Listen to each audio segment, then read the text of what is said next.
what Josh did. He mute himself. Say again, Joe? Oh, I didn't hear anything. I thought maybe we were on mute or something. Nope.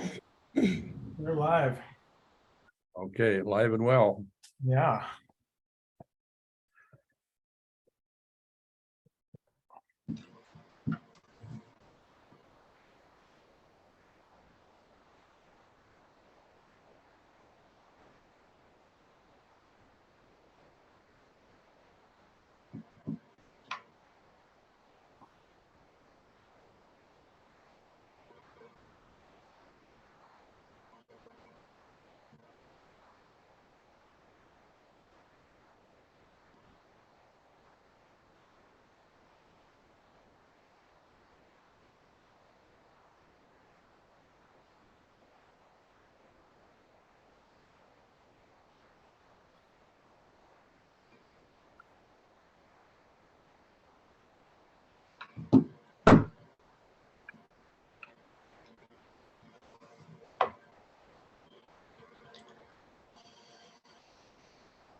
Well, welcome, folks. I think we're going to get underway here. I'm Josh Vanek with the Montana Campus Compact. We're a consortium of 17 colleges and universities across the state of Montana and part of the National Campus Compact movement. We're very excited to be here today for the beginning session of our Centering Indigenous Knowledge series here. Before we get going, we want to give a special thanks to the folks who made this happen, our sponsors. Our presenting sponsor is the University of Montana, and then we got generous underwriting as well from Reach Higher Montana, RJS Associates, as well as Montana State University. And we thank all of them for helping us kind of launch this. So on behalf of Campus Compact and our board of directors, we want to welcome you, and we're honored to be in the presence of some seriously amazing folks today. So thank you again, and I'll hand it off here to Seth Bodner, the president of the University of Montana. Thanks, Josh. And I want to welcome everyone as well. It's a true honor to be able to welcome you to this first installment of what's going to be a pretty exciting, I think, webinar series on centering Indigenous knowledge. I want to give a special thanks to Dr. Karla Bird, as well as Director Josh Vanek, for helping to make this series possible. There is just a tremendous amount of both talent and knowledge here with us today. And I hope today will be the first in a series of what I hope will be very fruitful discussions and learning sessions, and really calls to action to join this collective effort to center Indigenous knowledge in our daily work.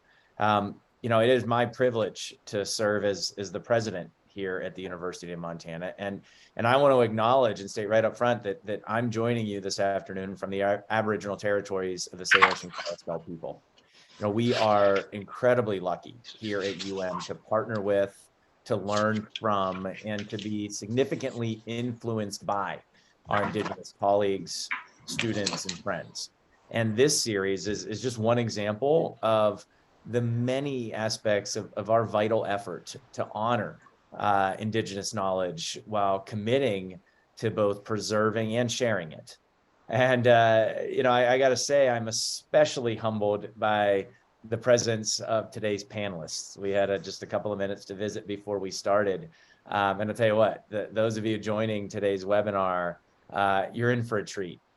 These panelists today are respected and accomplished leaders, wise individuals who've frankly, these are the people who catalyzed the tribal college movement, and were instrumental in not just creating, but in enabling the impact of tribal colleges and universities, not just here in Montana, but much more broadly. As you know, here in Montana, we have more tribal colleges and universities than in any other state. And these educational institutions, they've helped define Montana. They've empowered communities, and they've had a tremendous impact and influence on the University of Montana. And I want to personally thank our panelists, as well as the many other tribal college leaders, faculty, and staff members who are joining today. I want to thank them for their contributions and partnership, and their commitment to making, education across the entire state of Montana better, making it more inclusive. I will say that the interactions I've had with tribal college partners and leaders has made me a better leader. And I think we all have something to learn by listening to Indigenous leadership principles and practice.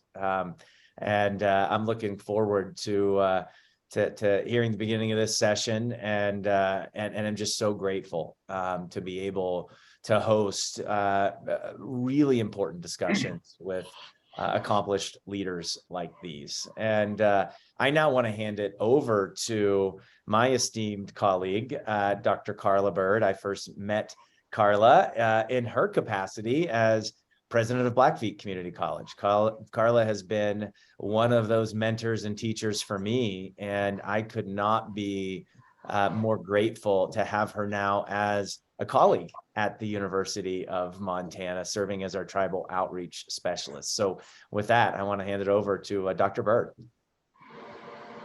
Thank you, President Bodner. My name is Karla Bird. I'm currently the tribal outreach specialist here at the University of Montana, but previously served as the president of Blackfeet Community College with one of my mentors, Carol Murray. And so I'm very honored and very humbled to be able to facilitate this discussion today with people who I admire and people who have paved the way for people like me to access education. So today, our first presenter is Dr. Janine Pease. Dr. Janine is a member of the Crow Tribe of Montana. She has completed her undergraduate degree in anthropology and sociology at Central Washington University. Dr. Pease has held adult and higher education positions in Washington, Arizona, and Montana.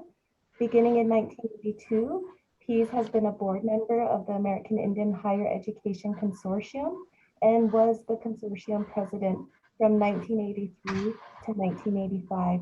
Pease offered lead AHEC testimony in Congress committee hearings from 1983 to 1991.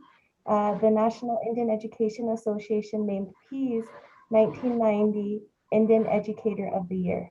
She has served as lead plaintiff in the 1986 Federal Indian Voting Rights case Windy Boy versus Bighorn County, and has served as the founding president of Little Bighorn College.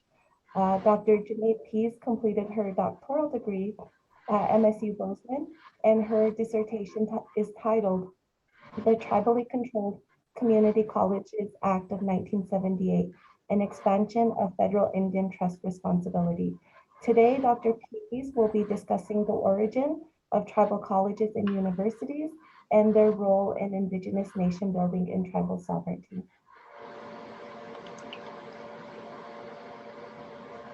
Oh no, what happened?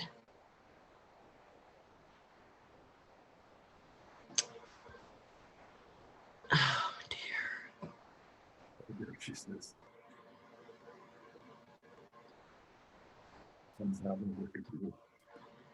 I am not seeing anything on the screen. I'm sorry. It just says Zoom. All right. I'll go back in. Sorry.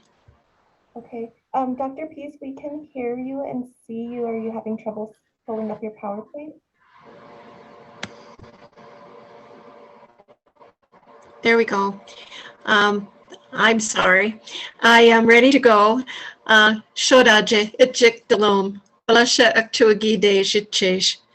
My name is One Who Loves to Pray.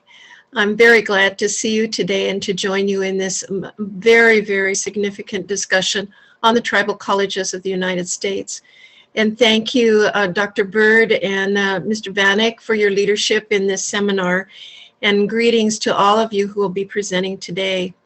I'll be sharing today on the development of the Tribal Colleges Act and all of the major constituents, American Indian and much broader into the United States, as well as the events that led to the passage of the Tribally Controlled Colleges Act.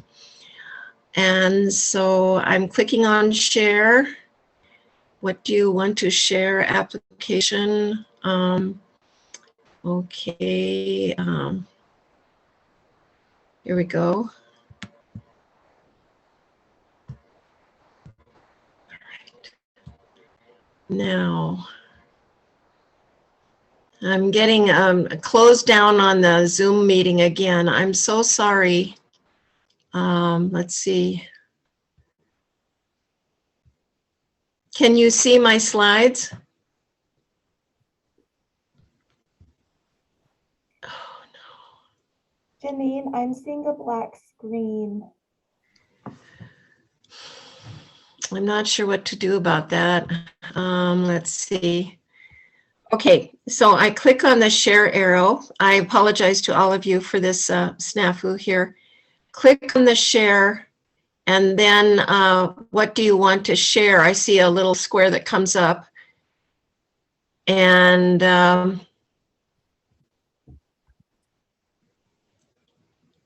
click on the application. And then, okay. All right, here we go. Maybe that's it. Can you see now?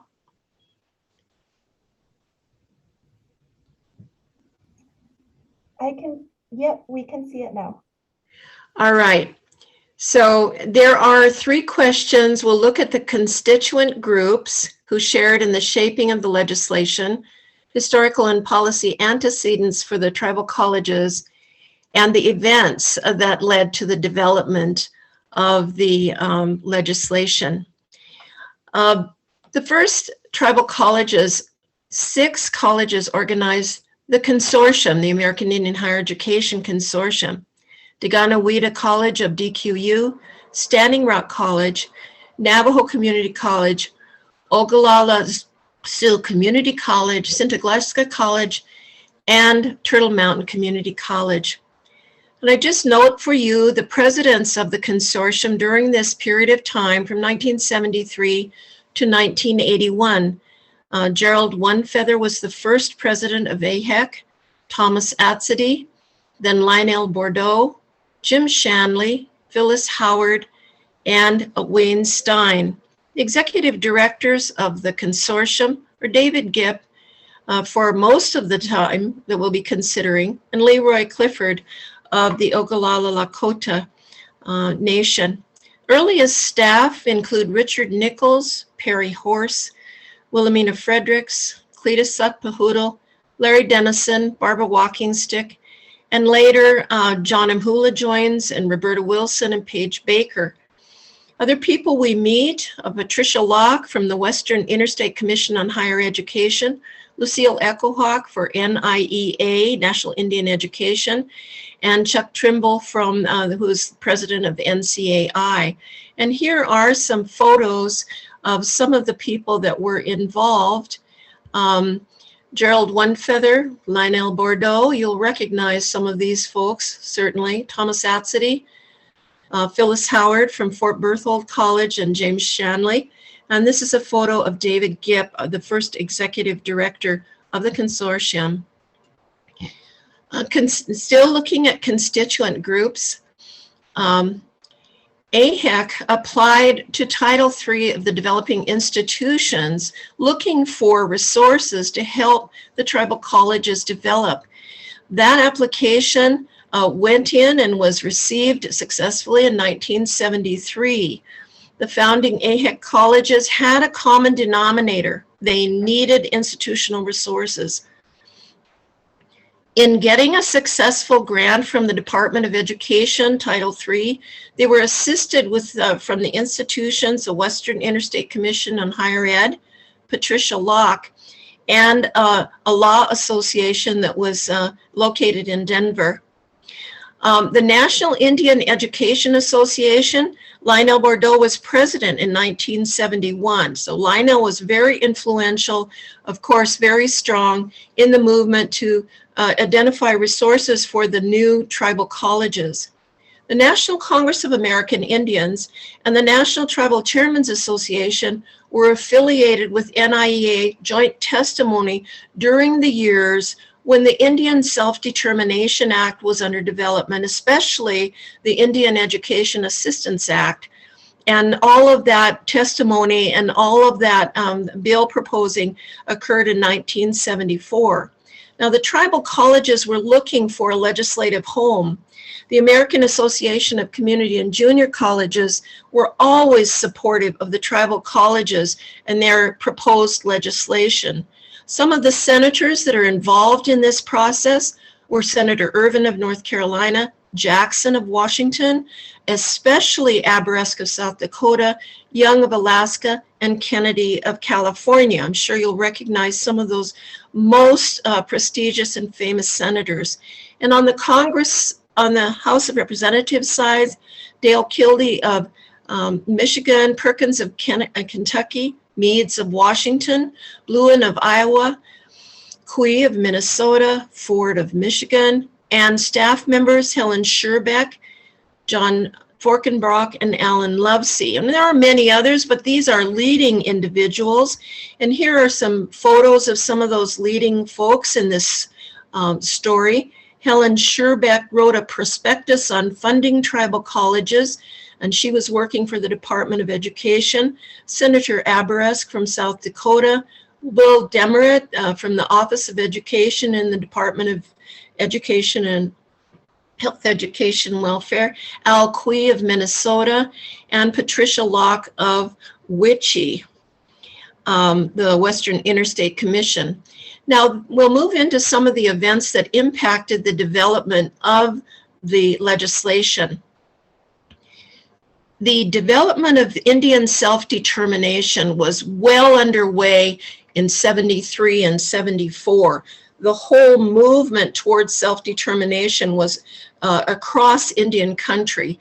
NCAI and NIEA devoted many years in the effort to develop Title II, the Indian education part of the Self-Determination Act, for contracting BIA schools as a part of tribal sovereignty.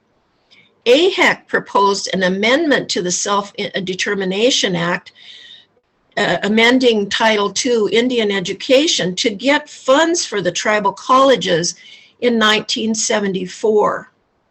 Well, there was some agreement that might be a possibility. Senator Aberesk of South Dakota was a sponsor of the Self-Determination Act. He had won his Senate seat with the Indian vote. President Bordeaux testified about underfunded colleges in the hearings in the Indian Self-Determination Act. And then Senator Irving's staff member Helen Scherbeck wrote a prospectus on tribal college funding as a possible amendment to the bill.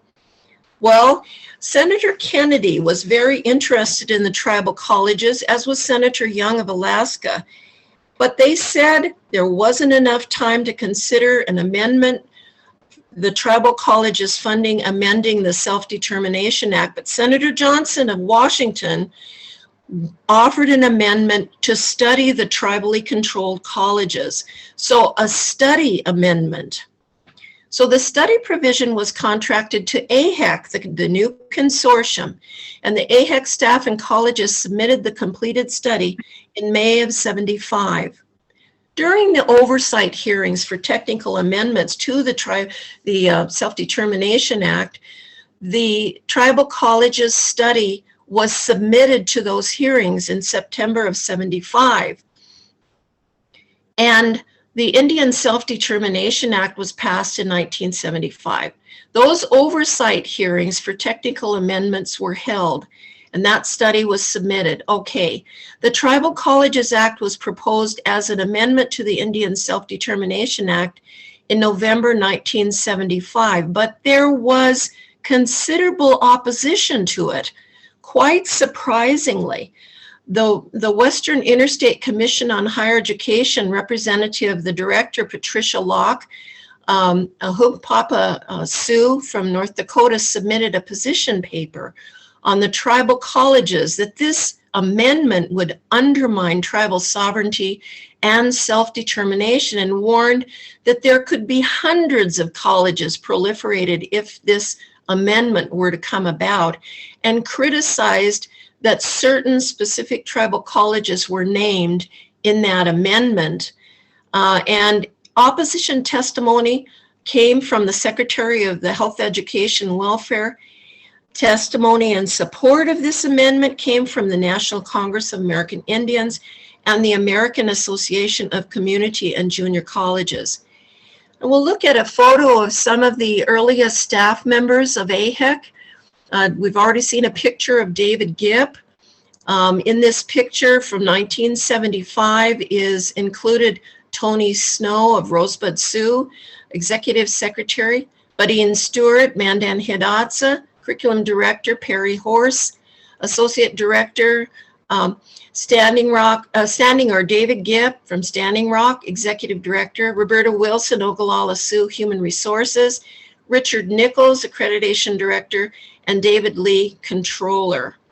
It's good to see the faces of these incredible leaders who worked so hard on the legislation. Now we move to 75-76 in the U.S. Senate.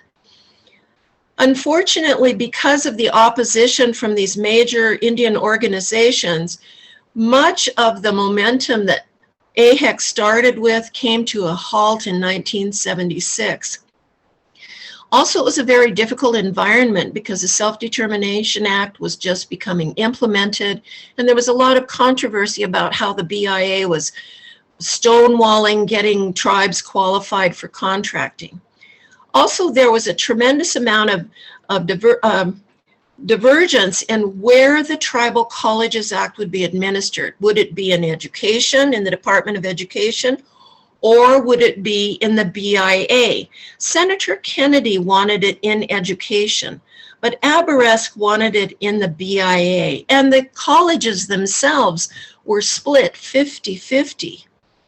But in the summer of 76, Senator Kennedy pulled his support for administration and education, and without Senate support for it being in education, the alternative of having the administrative home in the BIA, in the Department of Department of Interior, that's what Senator Aberesk went with. Also, Aberesk put in criteria. No more colleges named.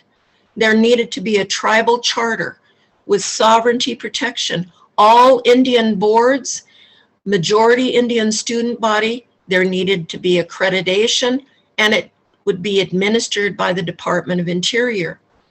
The Secretary of Interior, Andrus, position on this amendment was no objections to the Aberesk bill. That was good. The Department of Education and the BIA, Indian Education, they deferred on the bill until the study on the tribal colleges was officially accepted. NCAI supported the bill, but they used the word. We lost her. Dr. Pease, I believe we lost you. Well, she done a good job with this, huh? Context. So now what are the policies? Where were the tribal colleges coming from? Well, the first support in the federal government for tribal colleges came from Title III. And all of the 6 earliest tribal colleges were supported by assisting institutions of higher education. So Title III was actually supporting the operation of the tribal colleges at that time, from 73 right up through the passage of the legislation. But the problem with Higher Education Act money is that it was competitive. Maybe you'd get a grant, maybe you wouldn't. And they were never for more than 3 to 5 years in term.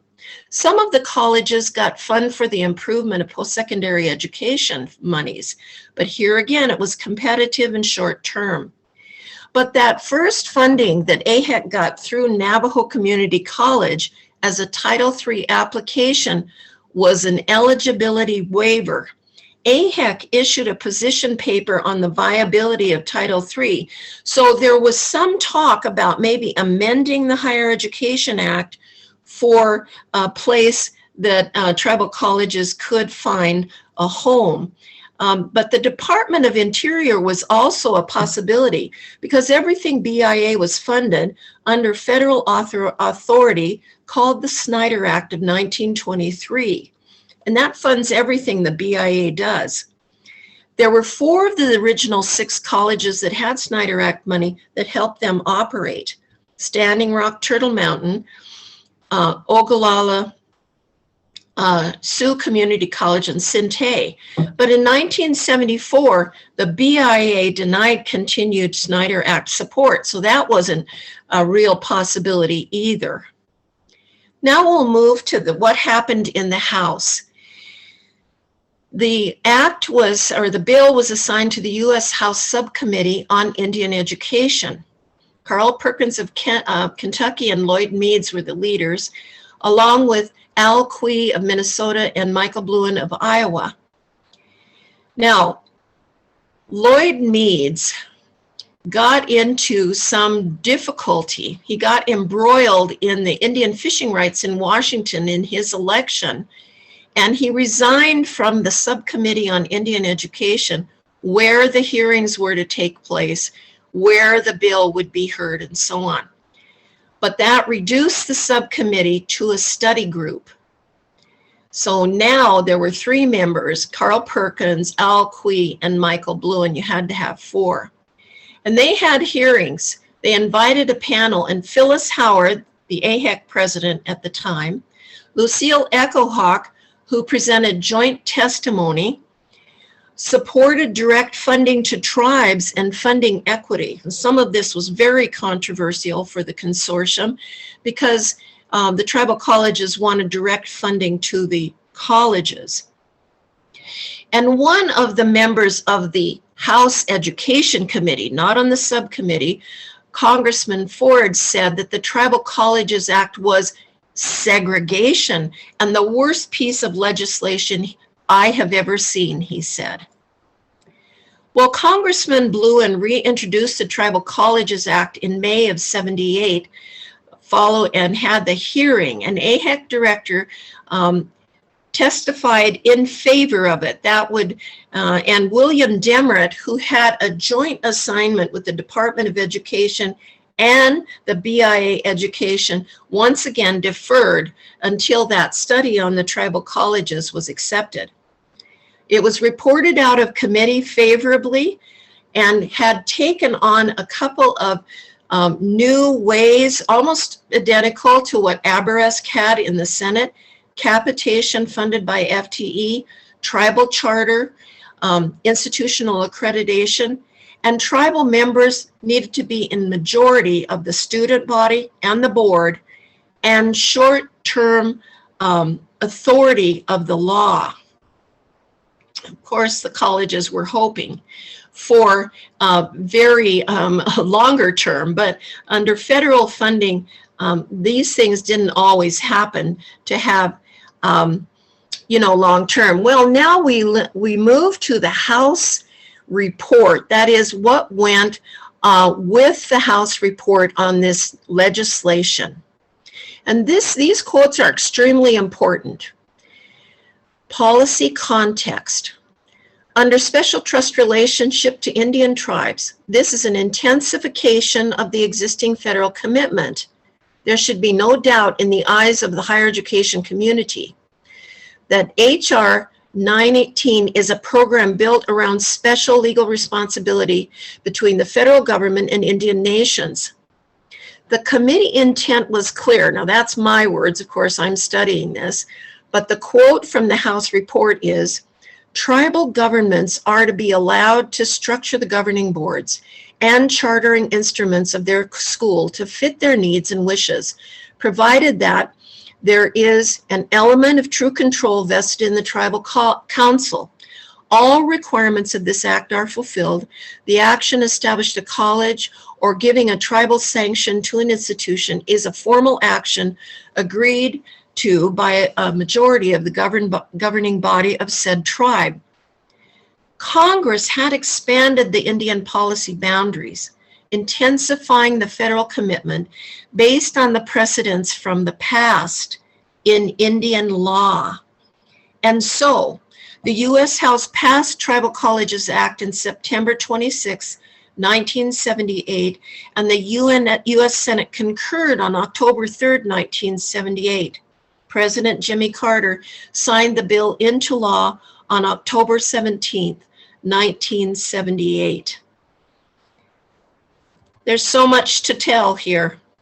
Now, this is a picture of the AHEC presidents, and when you have a chance to look at this post, you'll be able to see who they are. Here's Louis LaRose from Nebraska, Jim Shanley from Standing Rock, Thomas Atsedy from Navajo, Lionel Bordeaux from Sintiglishka, Tom Shortbowl from Ogallala Sioux Community College, Dr. Belcourt from Turtle Mountain, Phyllis Howard from Fort Berthold. Great photo here. Now, that's not all there is to it, you know.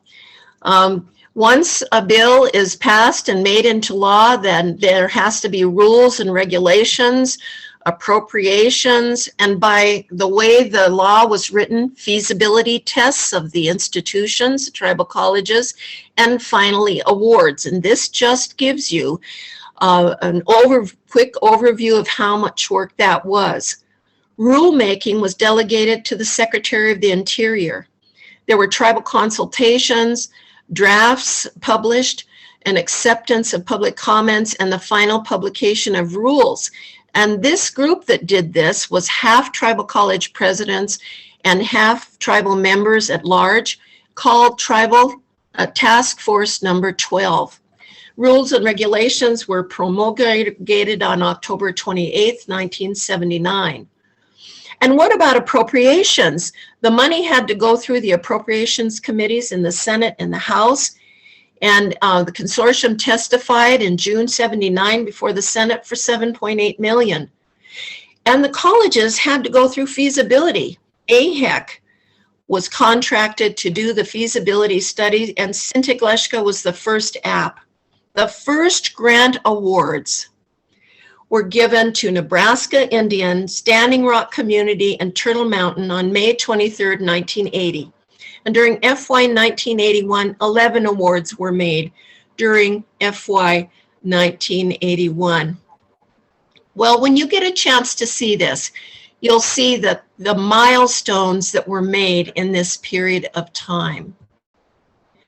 So, we've traveled a long way from 1973 to 1981, and it is an amazing story of strategy, of unbelievable amount of expertise brought by Indian country, by states who don't have a whole lot of political clout, but the marvelous ability of the AHEC staff, as well as presidents of those early colleges, in alliance with leadership in both the Senate with Senator Aberesk and members of the House of Representatives. It's really against all odds. I thank you for the opportunity to present to you today. Thank you, Dr. Pease. Our next speaker is Dr. Joe McDonald. Dr. Joe McDonald served as the president of Salish Kootenai College for over 30 years and was a guiding force to the institution's development. By the time he retired, SKC had become one of the nation's most admired tribal colleges. Dr. McDonald has served on numerous boards and committees, earned recognition and accolades for his work in education, in the field of education, and was also a former Ronan Tribal Council representative. He received an associate's degree in education from Western Montana College, a bachelor's in education from the University of Montana, a master's degree in education from the University of Montana, as well as a doctorate in education. McDonald's achievements and awards are many, including an honorary doctorate honorary doctorate of human letters from the University of Montana, honorary doctorates from Gonzaga University and Montana State University, Montana Educator of the Year Award, Lead Newspaper's 100 Most Influential People of the 1990s, the Montana Governor's Humanity Award, and Distinguished Alum of the University of Montana. He has served on the boards of the American Indian College Fund, the American Indian Higher Education Consortium Board, and the Board of the American Indian Business Leaders. One of his many publications is titled An Assessment of Accreditation Practices in Developing Indian Community Colleges Compared with Non-Indian Community Colleges in the Northwest.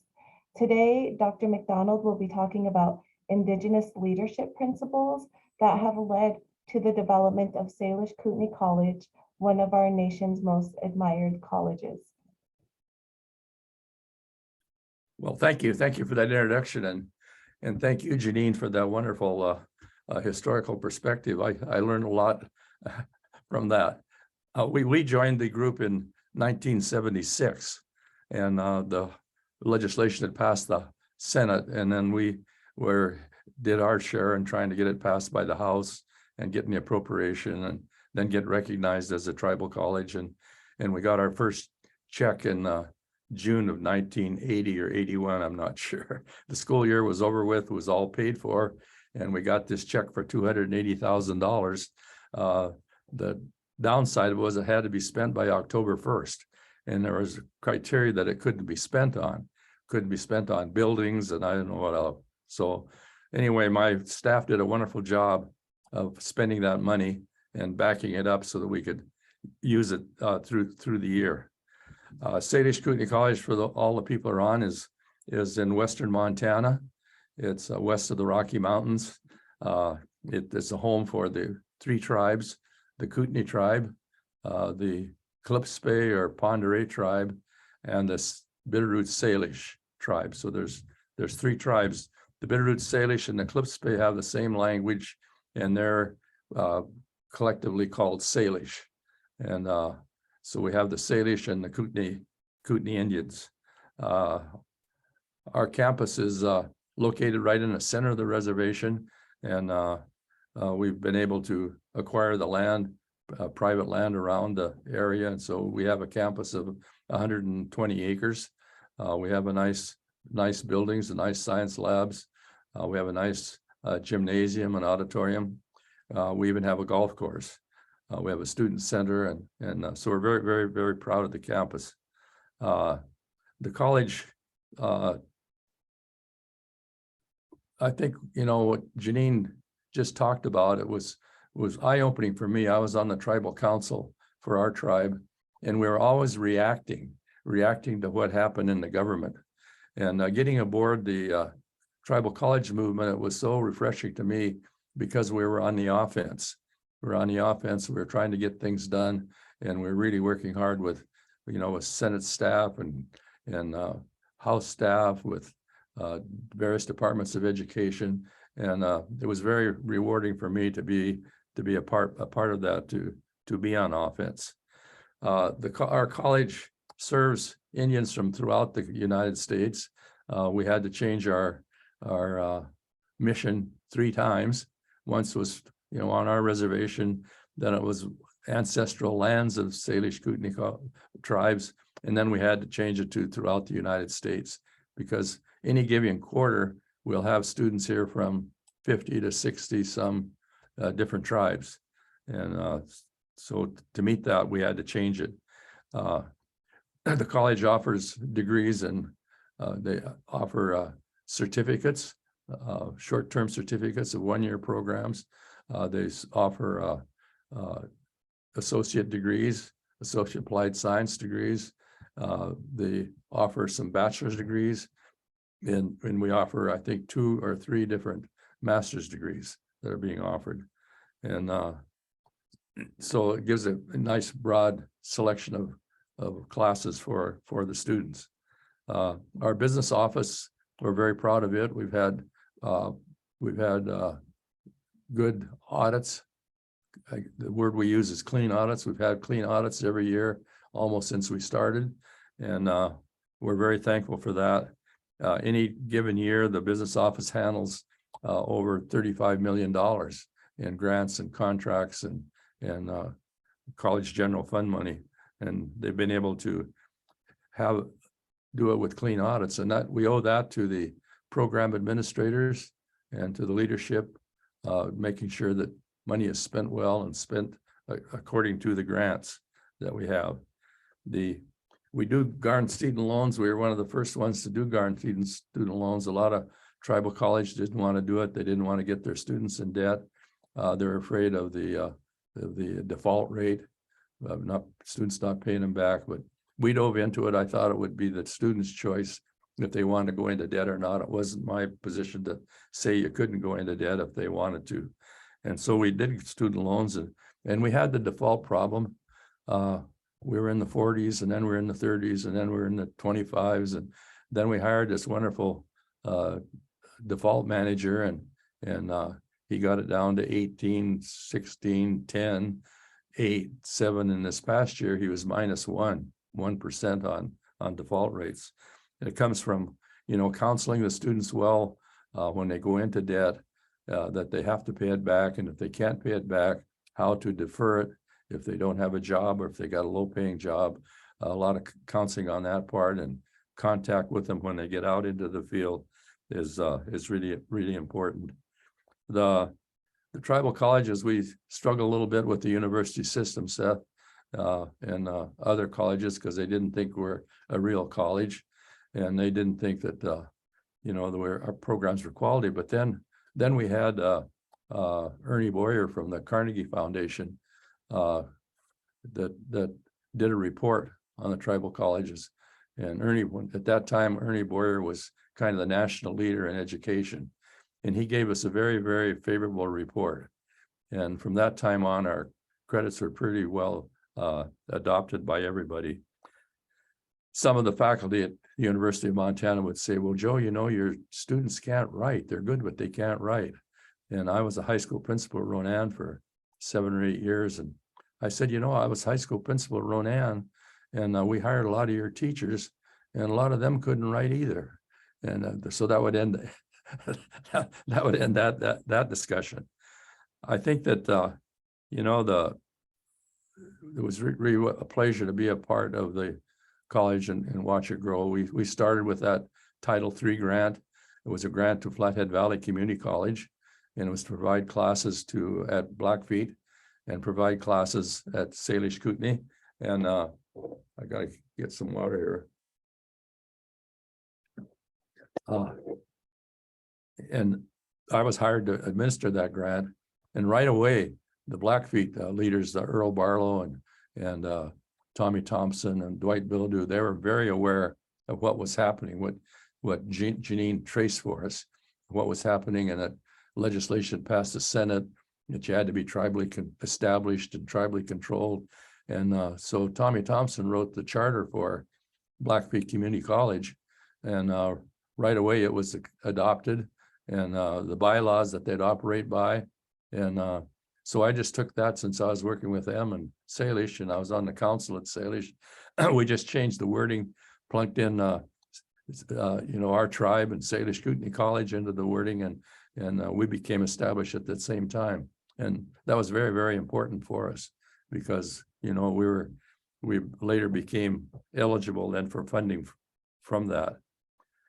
To talk about leadership, good leadership, we've lost a tremendous leader this past few months there in Lionel Bordeaux, but we have had some great leaders. Janine spoke to you; she's truly a good one, and we have some others coming up here and on the panel. And nice picture of Jim Shanley, who was a very good president also. But the president, probably not just in tribal colleges, but probably every place, they need to be an expert in higher education. They really have to know their field and understand program planning and program delivery, how you design degree programs, and how you implement them, and how you support them, those programs. That they have to know that whole that whole process. If you get a grant, if a grant's available and you're able to meet your needs with that grant, then when you get the grant, you need to be able to administer it and be a good administrator and know how grants are administrated. I remember when we first started, I took a grant and bought a car. It wasn't in the grant. We later had to pay for that out of our general fund, but I learned, and it's important for the college to have good audits, that the audits are clean, because other grant people, foundations particularly, they want to see your audit statement. And if your audit statement is good, they're more willing to give you money than if it's not. And so good audits are very, very important. We had a tremendous leader here, Paul Eve, worked for us and later worked for the consortium. Finished up his tribal work with Tohono O'odham, but he got us started, and it really did help us. The college, and you need to be sensitive to tribal culture, and it helps, when you come from that tribe, but you don't necessarily have to come from that tribe to be the president. You just have to be, want to learn the culture and participate in the culture, respect it, have it in your programs. And I think that's really important. And it's a struggle to keep the college culturally sensitive because they want to get off on different things and have different faculty come in. And so when faculty come in, they really got to be sensitized. I used to spend 2 days with them, sensitizing them to the tribal college and tribal culture and the reservation. So I think that's really important. One needs to be able to work with white people. I noticed a lot of times at our board meetings, some of the board members were really hesitant to work with white people. And we'd go to receptions and they would kind of stay off in the corner.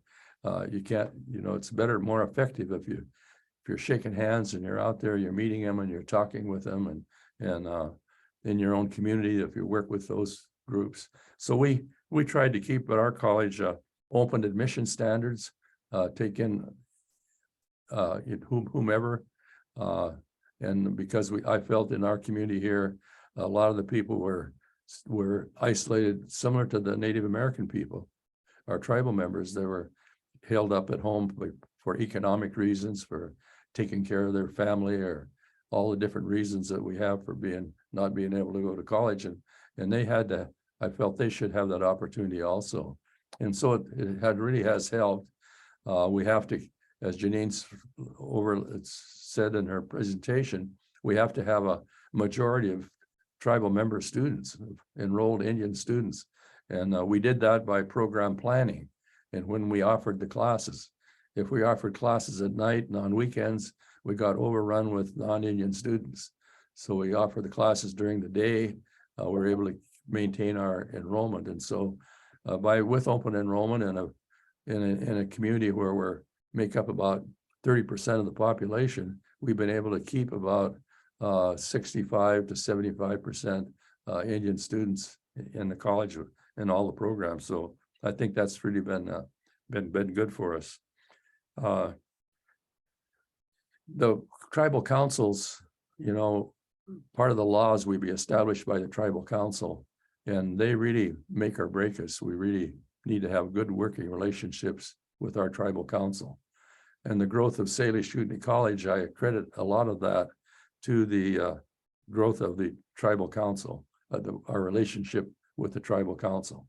And so we really need to keep them involved, make them feel that important, report to them regularly, let them know what's going on, because people will walk into the council chamber and say, you know what they're doing over there at that college, and you have to have the confidence from the tribal council that it's not true what they're saying, or they can call you and ask you about it, and you can straighten them out about it. And the other group that's important in our tribe, and I'm sure it is in all others, is the elders. The elders really are a powerful group of people. They're not recognized, they're not organized, but they really do run the show. And so it's really important to recognize the elders, honor the elders, make them feel good about themselves, and it's very important. The whole thing with boards, boards are so new to our people, and so it's the first time, really, the tribal colleges are the first time a tribe has really had complete control of their own educational program. All the other programs have been dictated as to by the state, by the feds or whatever, and tribal colleges is our very own program. And so it's very new for our boards, and to have board training and the president work with the boards, informing them all regularly, keeping them up to date, educating them. Sometimes we have, AHEC has board training, and it's very important, for that. The Association of Community and Junior Colleges have board training also. And so there's a lot of opportunities for that. And they really need to be knowledgeable. And so they don't carry out these special little projects that people go to them for. And in that case, you don't want to keep anything from the board, keep them informed, don't hide anything from them, because one time I had a business officer and she really didn't want to tell the board about what our problem was with our business. And I said, you have to let them know. And so she did. And then later on, she came on our board as a board member. And she knew then that we weren't ever going to hold anything back. What we said was true. So, the key to the whole thing is we're tribal colleges. We're here to support tribal culture. We need to keep that forefront with everything. It's a tremendous challenge for us to take on students that come from all the different walks of life, different educational development and growth, and take them into our college without any testing, and take them in as full-time students, and give them a quality program, but yet interestingly enough that we can keep them in the program. And then when they get out in the workforce, they do very well. It's a tremendous challenge. And we've been able to do that. And I feel really good about it. We try to hire as many tribal members as we can, so we have role models in the community. I think that's an important part. And when we get to really push comes to shove, the bottom line is that I tell them as our college is here to serve the students. It's not to serve faculty or what makes it good for the business office or what makes it good for the faculty, but it's here to serve the students. And that's what we need to do. And the very bottom line, I think, for a president of probably any institution is be kind. And if you're kind, you're going to do well in everything. You're going to treat students well, faculty well, elders well, tribal council well. And so with that, I bid you all farewell, and it's been a pleasure to be here, Karla. Thank you so much, Dr. McDonald. Our next guest is Dr. Deborah His Horses Thunder. Deborah His Horses Thunder works closely with the American Indian Higher Education Consortium and the tribal colleges and universities throughout the country. Dr. His Horses Thunder has previously served as the Chief Academic Officer at tribal colleges such as Haskell Indian Nations University, Fort Peck Community College, Ani Nakota. She holds a doctorate in education, a master's degree in higher education, and a bachelor's degree in sociology. Dr. His Horses Thunder has held a tenured track faculty position in counselor education at the University of Montana, and has provided training and technical assistance to many tribal colleges across the nation. She was appointed by President Bush to serve on the President's Advisory Council on Tribal Colleges and Universities, and she was appointed by our Montana governor to serve on the Montana University System's Board of Regents. Some of her publications include Success at Tribal Colleges and Universities, Strategies That Work, Building the Foundation for Success, and Fostering the Intellectual and Tribal Spirit, the Role of the Chief Academic Officer. Today, Dr. His Horses Thunder will be discussing advocacy at both the local tribal level as well as national advocacy efforts. Oh, Hami Dakiapi. Thank you. Thank you for allowing me to join this esteemed panel. But I also want to recognize that the diversity of those who are participating today is very impressive. There's a wide range of people from different parts of the country, and as well as different kinds of entities and institutions. So keeping that in mind, when I think about national advocacy for Indian education, Native people have always been strong advocates for education. When you look at the treaties that were signed between the government and the and tribal people, for almost all of them have some sort of clause reference to education for our children and our youth.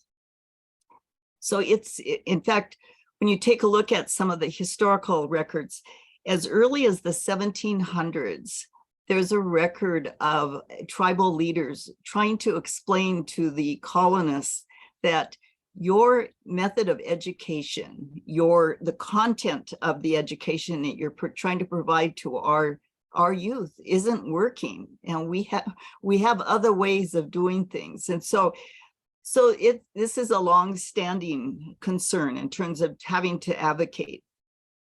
But it strikes me that when we think about that early development of tribal colleges and the things that were taking place, we have to reflect back. This was in the 1960s, and look at the state of our country at that time with civil rights concerns, and so on and so forth.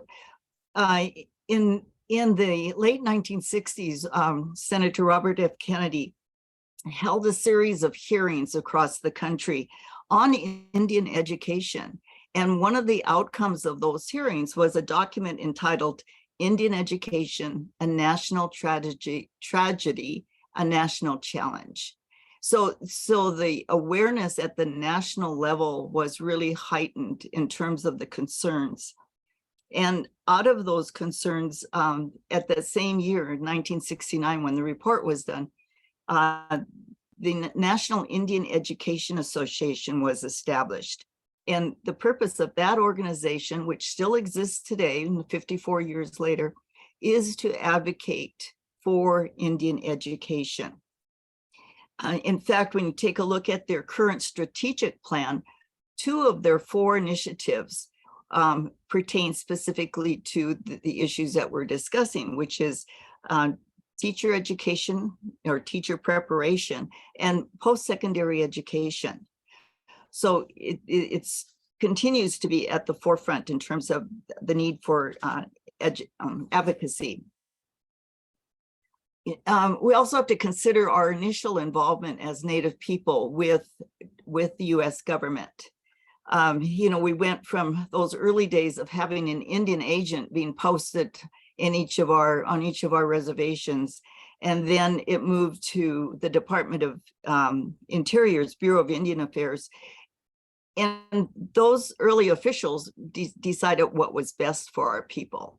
And so our tribal elders and supporters of tribal people really worked hard over time to secure true consultation between tribes and the government.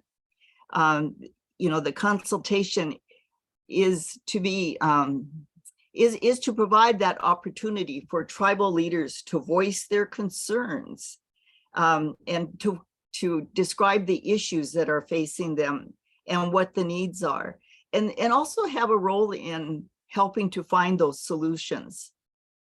So it was a really significant challenge for the tribal people to have their voices heard, to be able to get those individuals to listen. And as you heard from the first presentation, it really took the first 6 tribal colleges to band together to say, if we work together as a unit, our voices are much stronger than each one of us coming from, about 4 different states. So it's important for us to band together and find a means to advocate for our concerns at the national level. And they then created the American Indian Higher Education Consortium. And So the AHEC's role is, which is the acronym there, their role is to work with Congress and the myriad number of federal agencies that provide some sort of opportunities or resources that would help the post-secondary education of our Native students in the tribal colleges. So AHEC grew from those first 6 colleges to, has continued to grow as new colleges have come on board.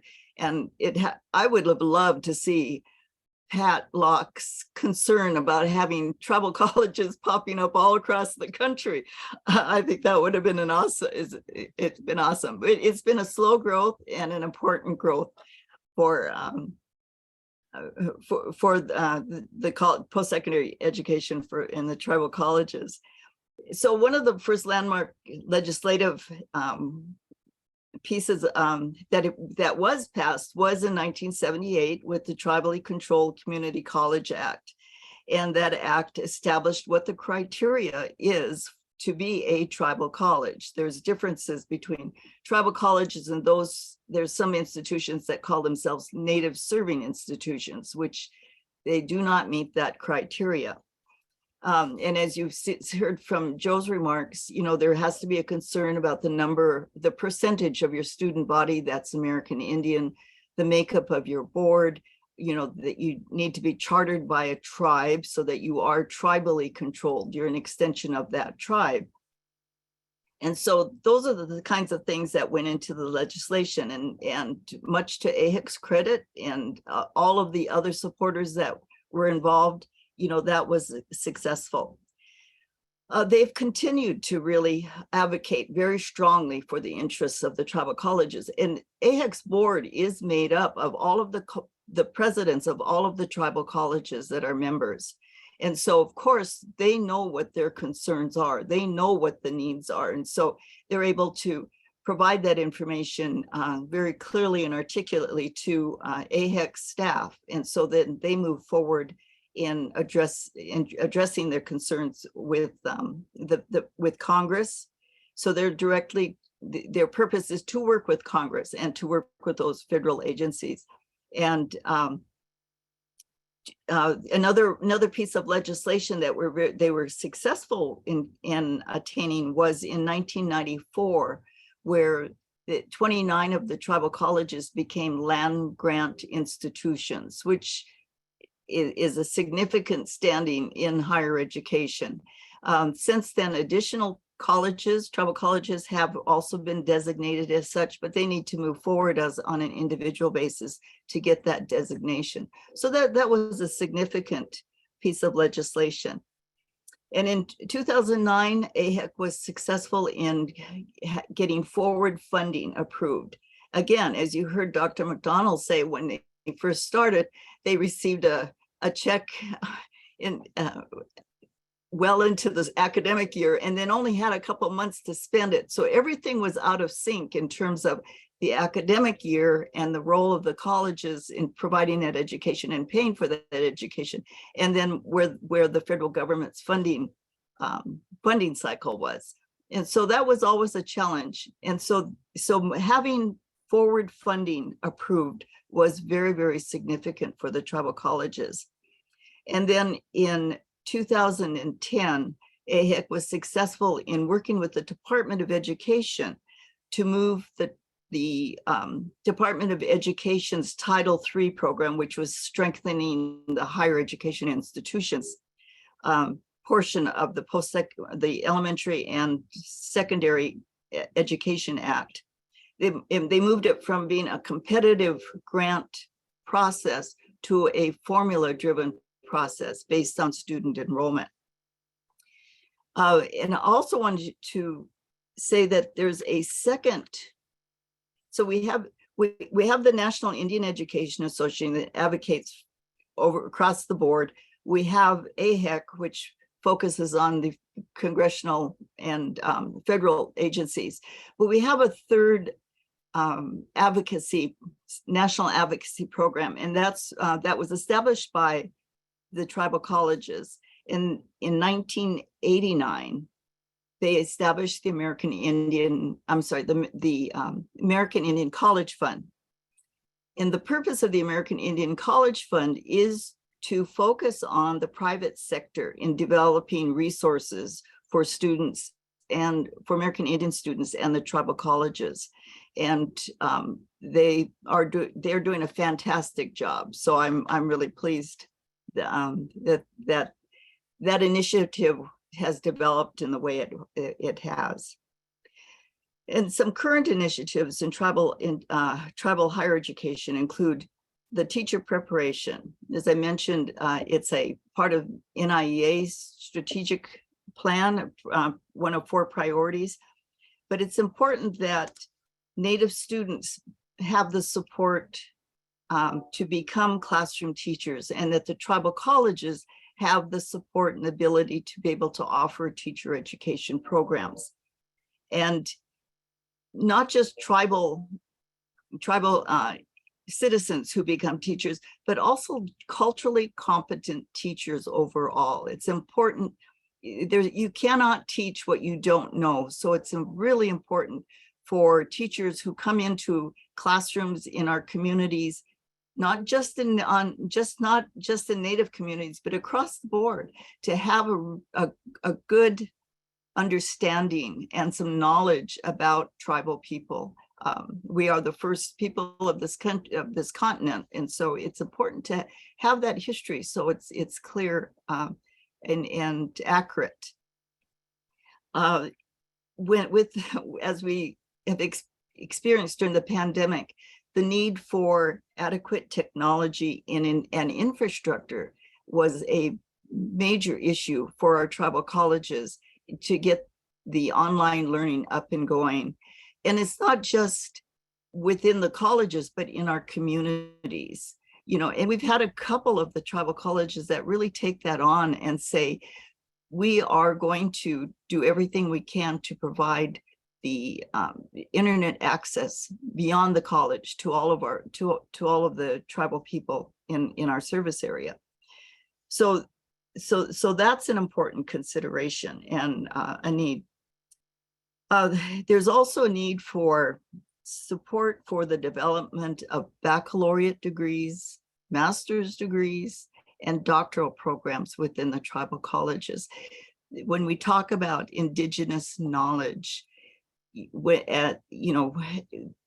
that's really at the heart of what the tribal colleges was able to infuse throughout the curriculum. And so having those advanced programs are critically important, and to teach it from another perspective beyond what mainstream institutions teach it. There's just a richness there that can only be taught from the Native perspective. And then more recently, too, the emphasis on just language and cultural programs is of a great priority.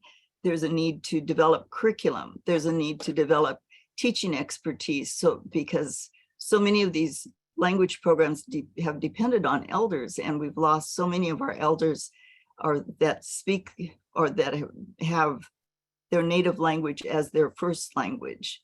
So there's been so many changes over time in the teaching of our languages and the materials that we have to teach with those, to teach the language with. So a lot of emphasis on that. In closing, I just want to remind everyone that effective advocacy really begins at the local tribal level. We need to remember that tribes and Native communities are those who are most knowledgeable and qualified to make decisions regarding the educational needs of the children and our young people. And that in order to advocate, we need to be very clear about what those needs are, what the issues are, and to be able to articulate this at the local level, and from that level moving forward into state and national levels. And I know from my own experience one of the avenues, at least specifically in Montana, has been to work with the tribal education associations. Every tribe here has a tribal education director, a department within their tribal government. And so those individuals talk and collaborate and work together. Many of the states, specifically in Montana, has a state Indian Education Association. Here it's the Montana Indian Education Association. And there's been a lot of leaders that have come out of the Montana Association that have moved on to the national level, taking those concerns, taking that knowledge with them and advocating at that level. So I'm going to close with that, just saying that advocacy is truly is a means to educate ourselves, educate our colleagues, but also to educate the supporters about what it is tribal people are finding of greatest importance, of greatest concern, and to be part of that solution process and not simply hand over a concern and have somebody else fix it. We are those that are most knowledgeable. And so we will continue to advocate at every single level that we can. So, Pinamaya. Thank you so much, Deborah, for sharing. Our next speaker is Dr. Donald Pepion, and Dr. Pepion received both his doctoral and master's degree from Montana State University in Adult, Community, and Higher Education, in addition to a bachelor's degree in Business Management Sociology from New Mexico State University. His doctoral dissertation is entitled Blackfoot Ceremony, a Qualitative Study of Learning. Dr. Pepion served as the president of Blackfeet Community College from 1983 to 1985. Currently, he is a college professor at New Mexico State University, where he teaches Native American Studies courses in the anthropology department.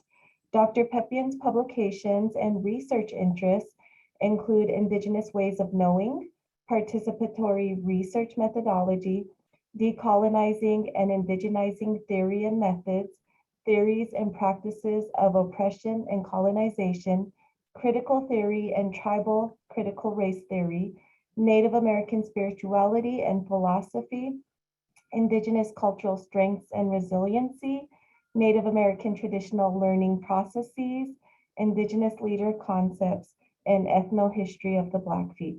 Today, Dr. Pepion will be discussing how certain education departments evolved into Flathead Valley Branch and eventually Blackfeet Community College.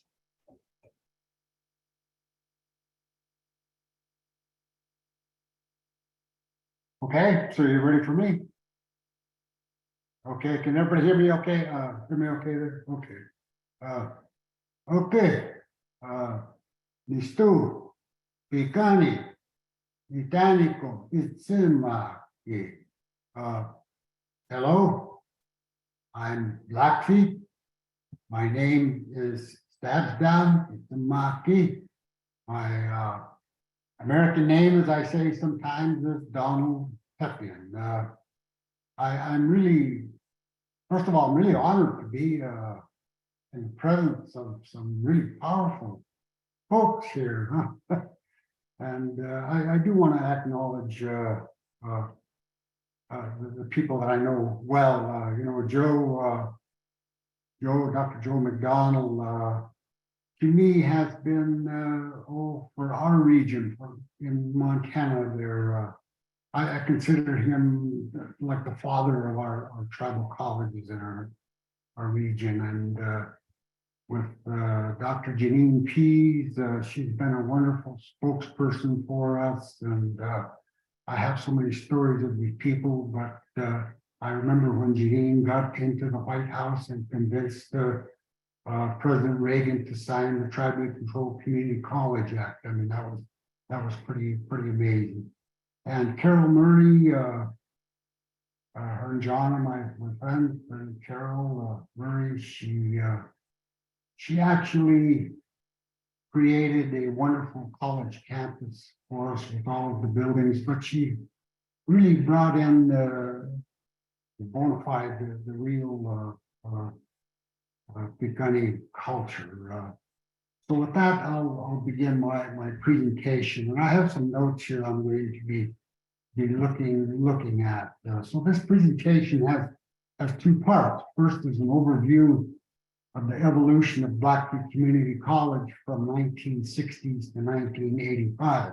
I think as Dr. Deborah just talked about, some things began in the early 60s.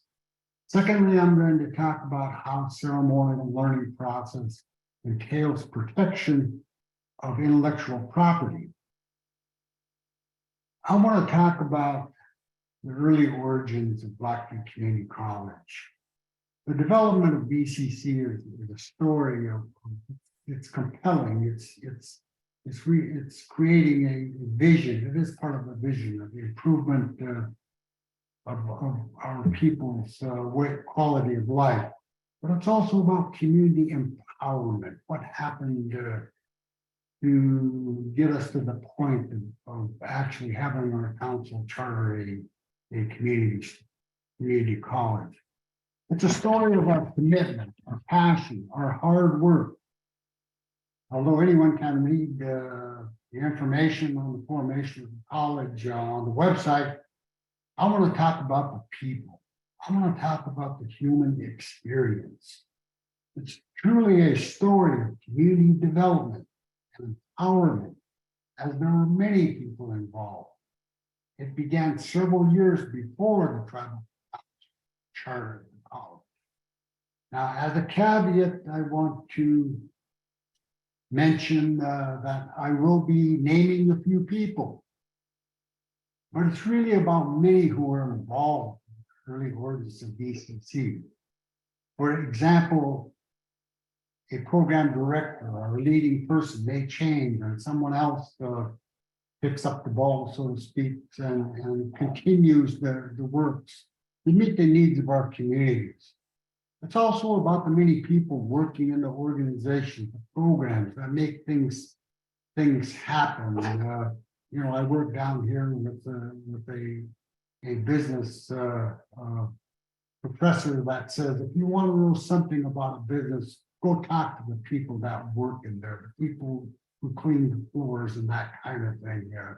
And so that's the kind of thing we're talking about here. They're the ones that help make things happen.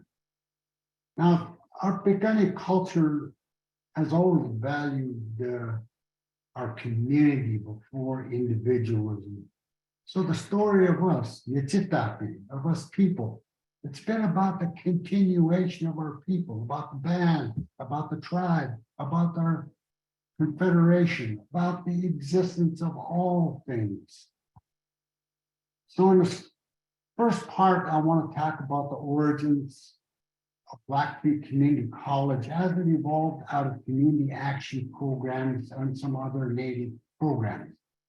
But before I do that, I want to share the beginning prehistory. Before beginning the prehistory on the origin of BCC, I want to quickly remind us of some of the important dates listed in the college website. In October 1974, our Blackfeet Tribal Business Council chartered the Blackfeet Community College. In 1976, Blackfeet Board of Tribal Educators initiated an agreement. Blackhead Valley Community College to offer extension courses. In early 1979, the college obtained candidacy status for accreditation from Northwest Association of Schools and Colleges, as it was called at that time. On December 11, 1985, Blackfeet Community College received full accreditation. Now, I was president of our tribal college from 1983 to 1985, so I was really part of getting us fully accredited. But now let's go back to our story of origination. The idea of furthering the education of our people fostered in the 1960s when the Community Action Program, or CAP, gave us some resources to fortify our human infrastructure. Most of our tribal elders advocated education as a means to improve our quality of life on the reservation. An early director of the CAP programs was a guy named Bob Howard. He was the first director. My mother, Eileen Pepion, was one of the first community health representatives at that time, and she talked about him being a very humanistic kind of leader. My father, Leroy Pepion, he was tribal councilman along when Bob Howard was there.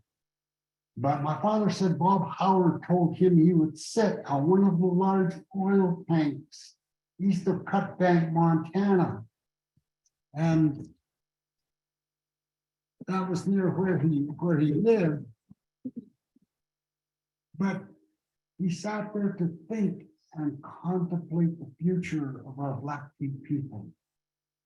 Now, I believe this is an example of some of our visionary people who early on contributed to the community college idea. The community action programs came about through President Lyndon B. Johnson's war on poverty. We wanted to create a great society. He initiated the Economic Opportunities Act of 1964, and that was to provide human and financial resources to combat poverty in our country. Now, the funding was structured with an array of purposes to provide a means to build community and social capacity. One of the intentions was to aid education of people in poverty. Thus, the Blackfeet CAP had an educational component. I had the opportunity to work with the CAP in financial management when Darrell Kipp became the director. Just as a side note, Darrell Kipp wrote our first mission statement. At that time, Carmen Bulshu Marceau was the head of the education program in CAP. Now, just as another aside, Carmen and Carol's mother and sister were some of our first people to get a degree and come back and work on a reservation and help. So Carmen was a part of that program, the education part of that. Now, we had a man called Bill Hawes come in, and he had worked with Blackhead Valley Community College, and he helped us to write some grants and to get the extension courses to the reservation. When the Blackfeet Tribal Business Council chartered the Blackfeet Community College in 1974, Carol Juneau became president, and she marshaled resources and people to obtain candidacy status for accreditation. At this time, CAP evolved into the Office of Native American Programs, Blackfeet ONAP, directed by Carl Schauer. I joined as assistant director at this time. Now, I'm mentioning myself because I'm eyewitness to these early beginnings. Along the way, the CAP worked with many educational programs that came about with other educational legislation, a lot of what's been talked about here today. Certainly the Indian Self-Determination and Educational Assistance Act of 1974 was an important part of that. Passage of the Tribally Controlled Community College Assistance Act of 1978 provided us with a stabilized source of funding for our college. Before BCC received full accreditation in 1985, there were three major concerns. One was stable finances and adequate facilities. The other was the concerns about our mission. And in that mission statement that Darrell wrote, the evaluators questioned these terms, preserving and protecting the culture of our people. And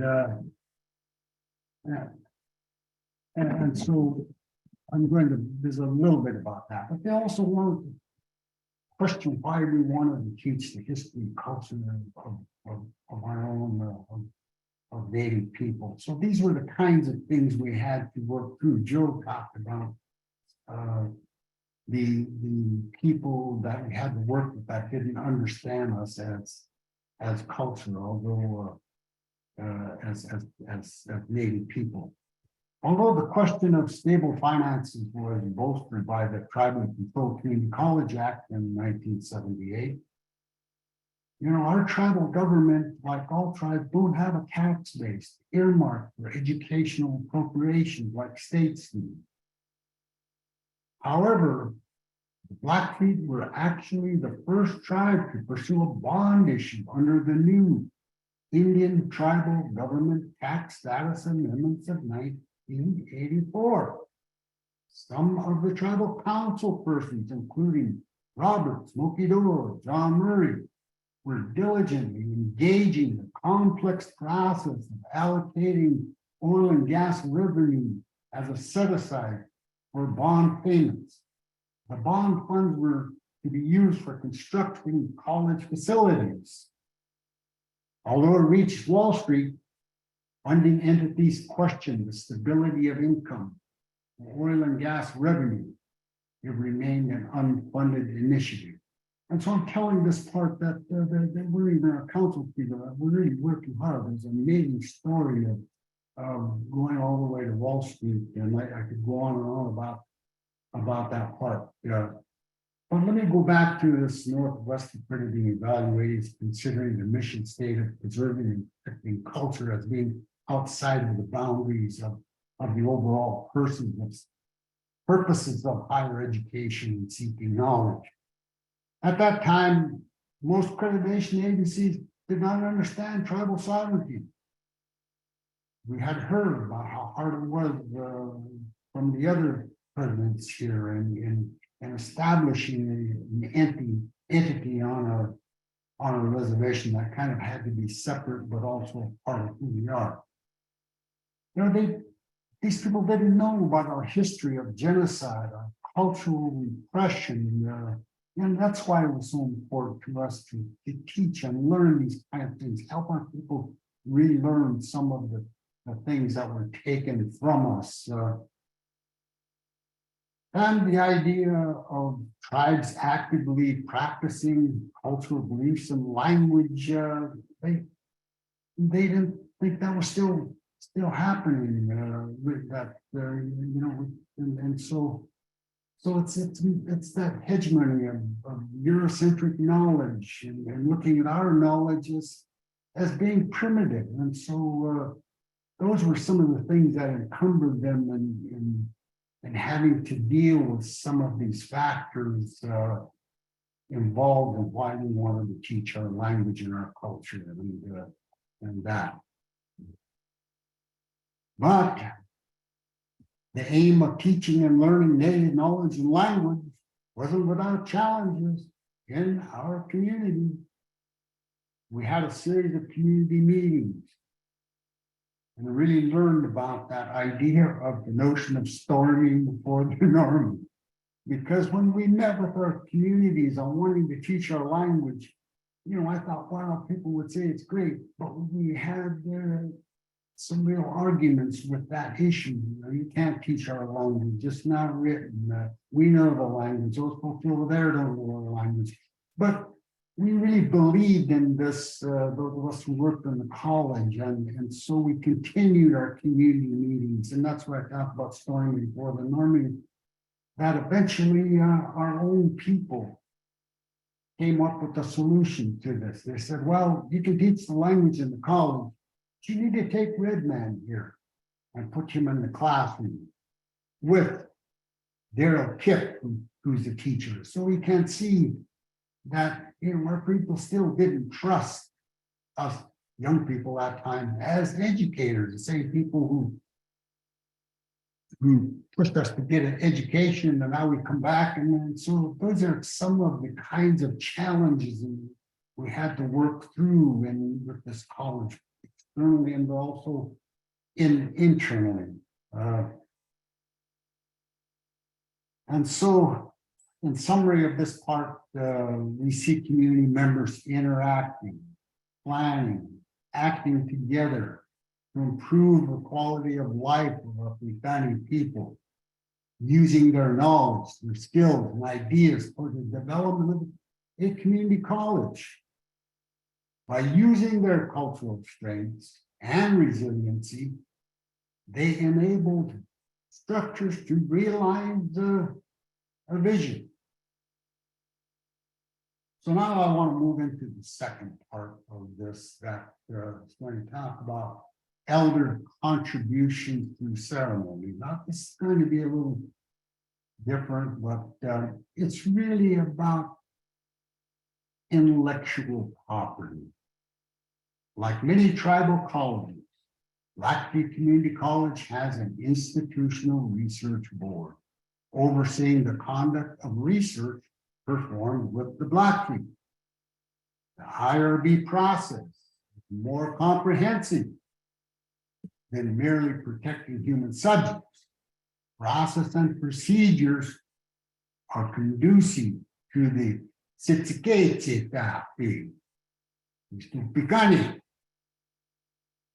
Pepion way of knowing and our worldview. It protects the nature of knowledge and reality based on the ethics and the principles or in the Nitsipna Pease relationship with the natural world and the universe. Ceremonial elders through such means of storytelling, learning process, informs that knowledge is contextual. Intellectual property related to the sacred and the spiritual is protected through the ritual rites of passage in ceremony. The sacred and protected knowledge can only be accessed by individuals and groups through the proper conduct of formal and strict processes related to the gunning sacramental initiation. In other words, some knowledge is contextual and can only be communicated in certain ceremonies, while some is conversed between only members of certain societies. Therefore, some knowledge belongs in ceremony and not the classroom or research process. It is true intellectual property that is centered in Indigenous knowledge. And just as a final remark, I'm telling you a story of what I experienced, the prehistory of our tribal college. Now, you will can also hear about many others who will tell their part of the story, and it may be different than mine, but it's basically the same overall story. So, what the analogy I would have is that in our ceremonies, in our rituals, we use different, the smudge is so important in many spiritual kinds of ways, but it's different in different ceremonies. It's different with different societies. So it's the same smudge, but there's these nuances. So just want to bring that up. Thank you very much. Thank you, Dr. Pepion. Our next speaker is Carole Murray. And Carole Murray has provided Blackfeet Community College 36 years of service, but overall the field of education for about 40 years. She has served as the president of BCC for 8 years, vice president for 6 years, and an interim president for another 6 years. Carole has dedicated her entire life to Blackfoot cultural lifeways and has enriched our culture and curriculum at Blackfeet Community College.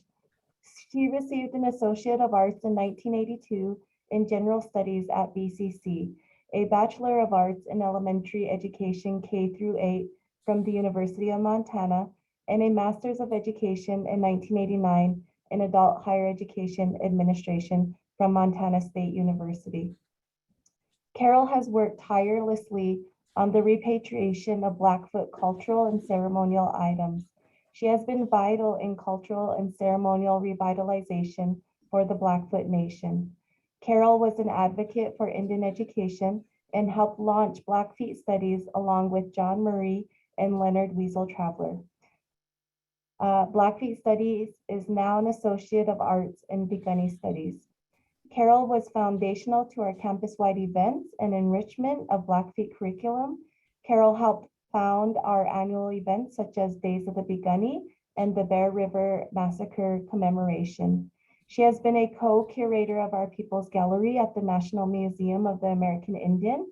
She has also been an expert and guest speaker on the following topics: the Blackfoot Treaty of 1855, Starvation Winter, Bear River Massacre, the Ruby Creek battle site between the Blackfoot and fur trappers of 1832 and Blackfoot agencies 1864 to present. Today, Carole will be discussing the topic of tribal-centered education. Thank you, Karla. I just want to start out by saying I'm really happy to see all the colleagues. And it's very good it just feels good. So, so the question of tribal-centered education.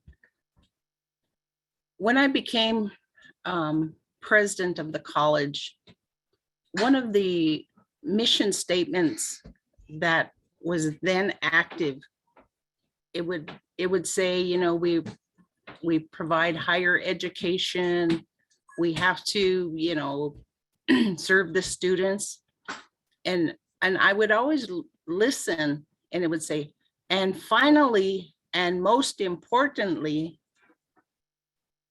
to preserve and enhance the Blackfoot knowledge and with people. And it has changed. The you know, the mission statement has changed and been tweaked, expanded, but that one thing has just always been in my head, I guess. So when I was the student at Blackfeet Community College, I graduated there. I became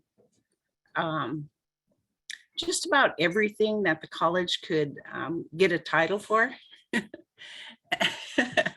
And so when I was trying to prepare for this presentation, it was tribal-centered education. Where was I going to talk about the focus? And I believe that it was one of the part of the mission statement, and the other part of it was my preparation in my master's degree of higher education. We had some excellent professors who taught us to broaden the mind that would be a Blackfoot person, but yet a person who would serve the entire nation of the United States. And in Canada, our tribal groups in Canada. And then one of the most important events that I went to, we went to a retreat down in Mexico. And I was just fascinated. I was fascinated by people and what they could do for their country or their people, to expand their knowledge.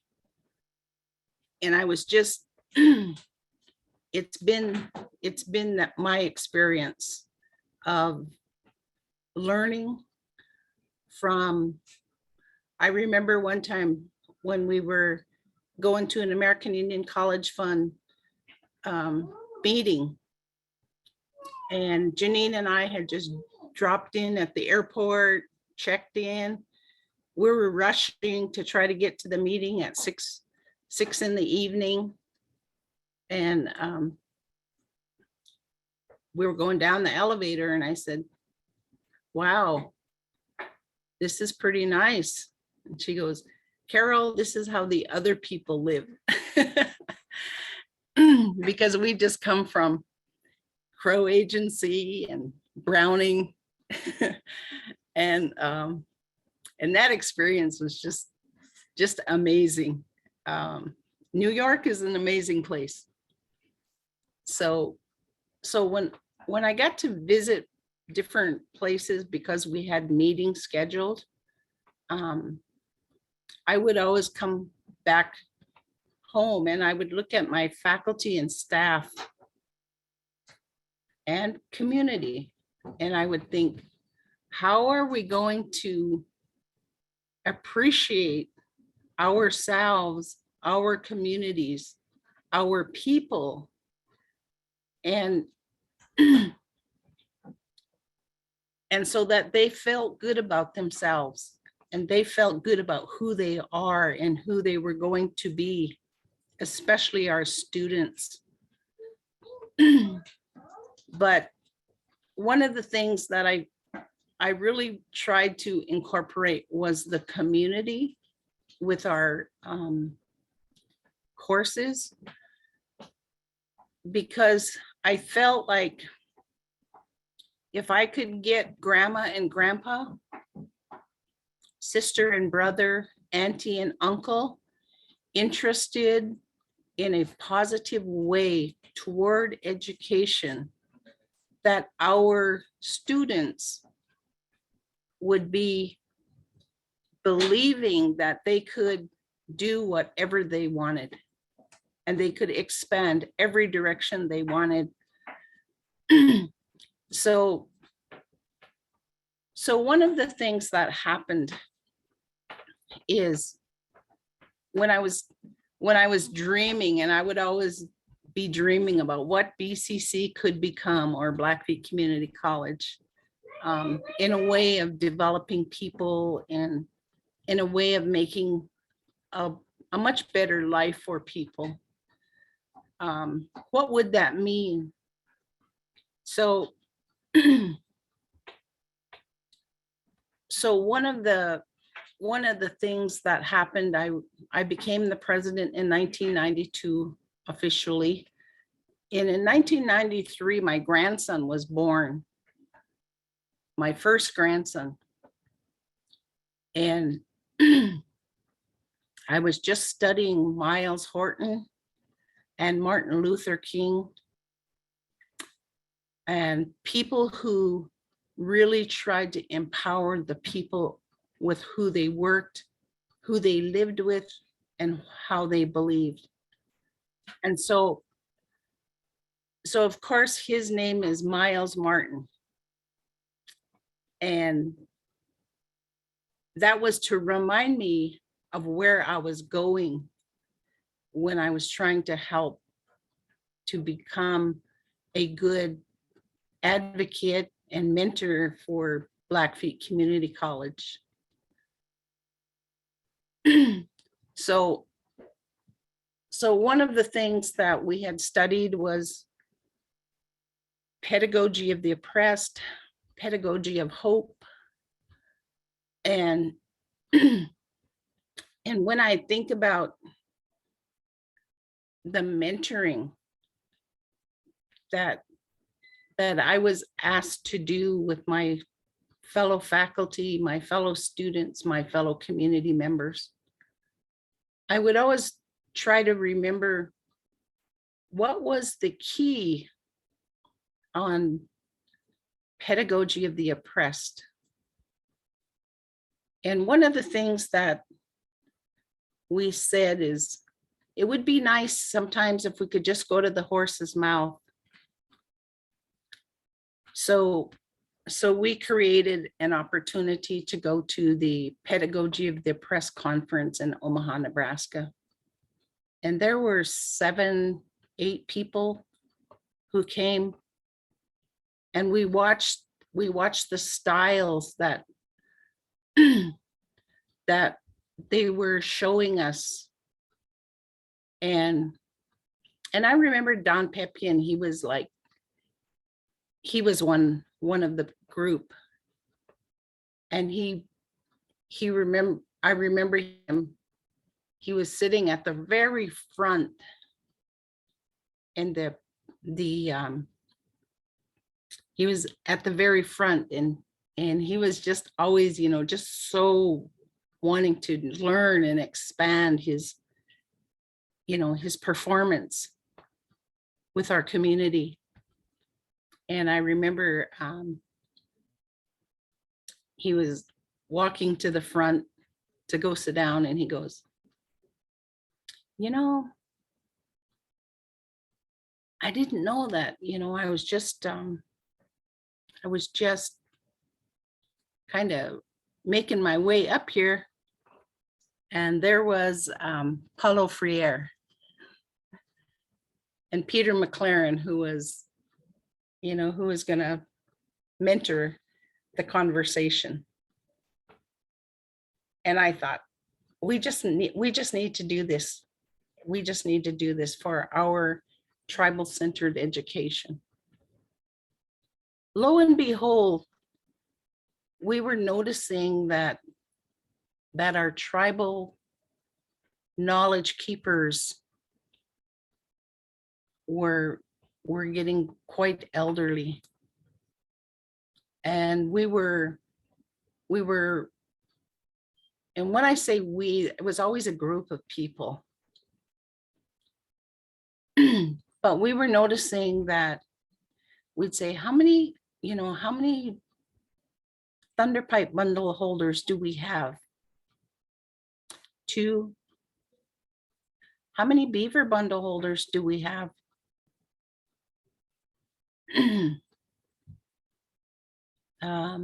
Maybe 1. And so we started, assessing what our community could have or should have or needed to have. And so we joined societies in our community. We learned the roles and the responsibilities of the beaver bundle, of the thunder medicine pipe bundle, of the crazy dog society, of the horn society. And and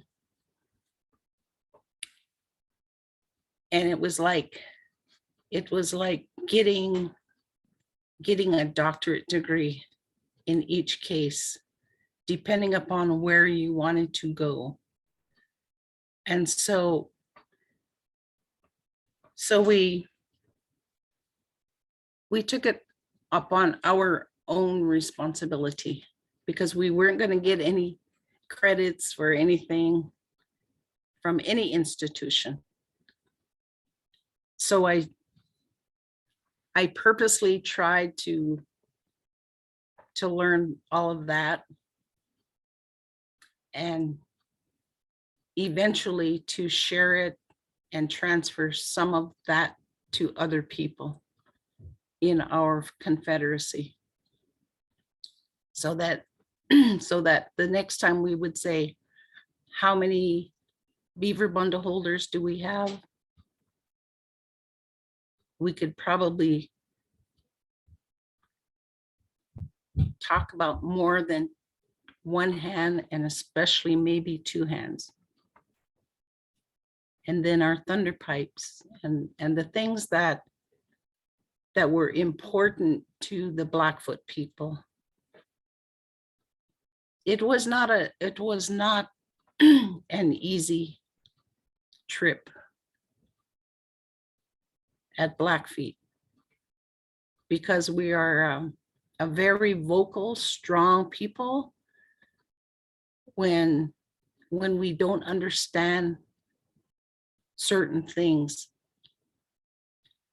and people were trying to say, you shouldn't you shouldn't do that. You don't want, you don't want to ruffle anybody's feathers. And I thought, if I understand Blackfoot history and the involvement of the Blackfeet Community College, it can't get much worse. It can't get much worse. So we, we made little escapades. We went to Fort Benton with faculty and staff. We went to the Sweetgrass Hills. We went to just parts of our territory that were really important to our history. And introduced people, hoping they would get a glimpse of interest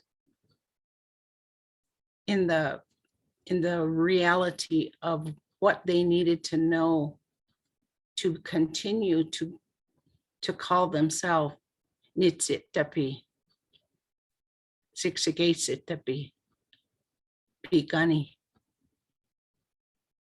And so that,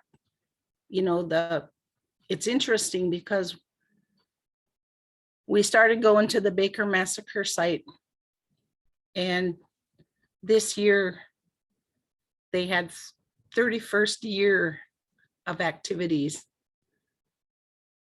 People don't say, let's don't do that. That's scary. The Army's gonna come and get us.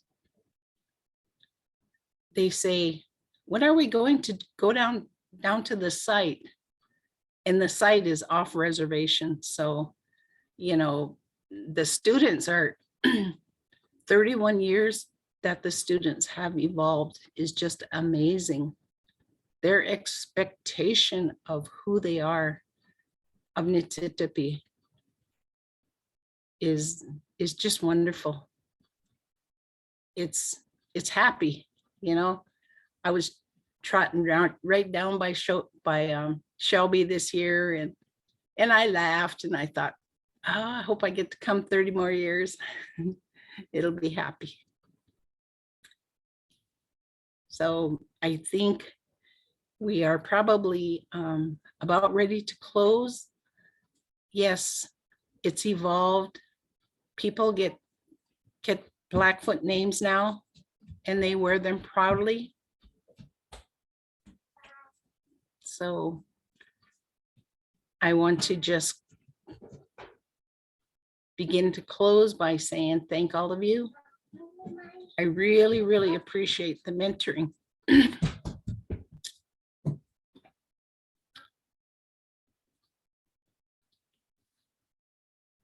Thank you, Carol. So our next speaker is Carole Falcon-Chandler, and we're at 154. My campus compact colleagues are telling me that it's not going to shut. And from what I've been taught is in our American Indian worldview, sometimes things start when everybody arrives, and sometimes people need to say their story and share their story. And so I don't want to end this according to time, but I want to end according to everyone's completion of what they need to share. So our last speaker is Carole Falcon-Chandler. And Carole Falcon-Chandler has dedicated 28 years at Ani Nakota, 8 years as the dean and college president, CEO for 20 years. Dr. Falcon-Chandler served on the board of trustees of the American Indian College Fund, Campus Compact, the American Indian Higher Education Consortium, and as a member of the Tribal College Journal Advisory Board, and is dedicated to the tribal college movement. She received an AAS degree in business with honors at Haskell Institute, which is now known as Haskell Indian Nations University, a BS degree in human services from Eastern Montana College, now MSU Billings. Carole went on to receive her doctorate, and in recognition of her achievements, she was awarded an honorary doctorate in education from Montana State University for her outstanding leadership at Fort Belknap College, her contribution to tribal colleges, and her efforts to preserve the Ani language. Dr. Falcon-Chandler has devoted her professional career to higher education. She presided over the college during a period of expansion as well as a name change. The school was first known as Fort Belknap College until 2011. She also oversaw the installation of the first Bachelor of Science degree at Ani Nakota College. This place-based Indigenous ecology program prepares students to become responsible caretakers and stewards of the Fort Belknap Indian Reservation and surrounding ancestral homelands. For Carole, the ultimate success of academic programs at ANC are their ability to embed the language and life ways of the Ani and Nakota people into the curriculum.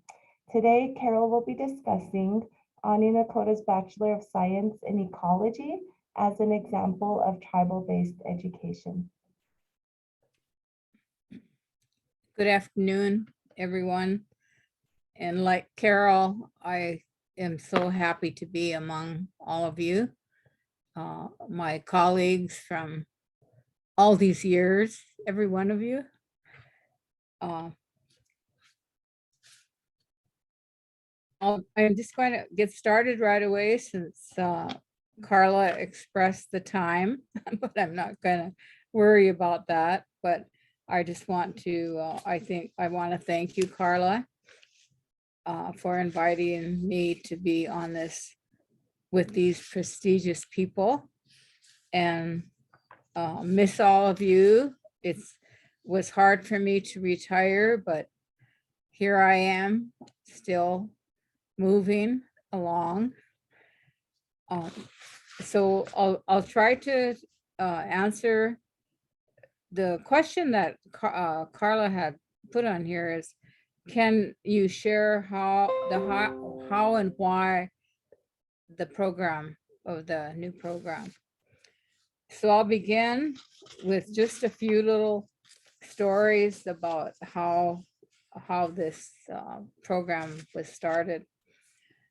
In 1995, we're all going back years. In 1995, then Fort Belknap College awarded its first 5 Associate of Science degrees in natural resources. 25 years and 68 graduates later, the college renamed the program to environmental science. And at that time, either dreaming or talking or thinking that it's time to develop a baccalaureate program in environmental science. Over the years, the program blossomed into an effective model of place-based instruction that combined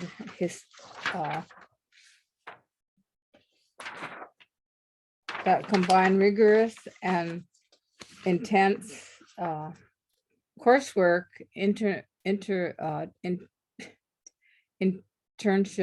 placements, and undergraduate research experiences, focusing on learning local environmental issues that were of interest to our 2 tribal nations, the Ani, Nin, and Nakota. Students at ANC were provided with real life experiences. Through the local internships, they would be assigned to work in various departments of the tribe or with the Bureau of Indian Affairs. And we felt that the internships would help them with the rigorous and engaging classroom experience.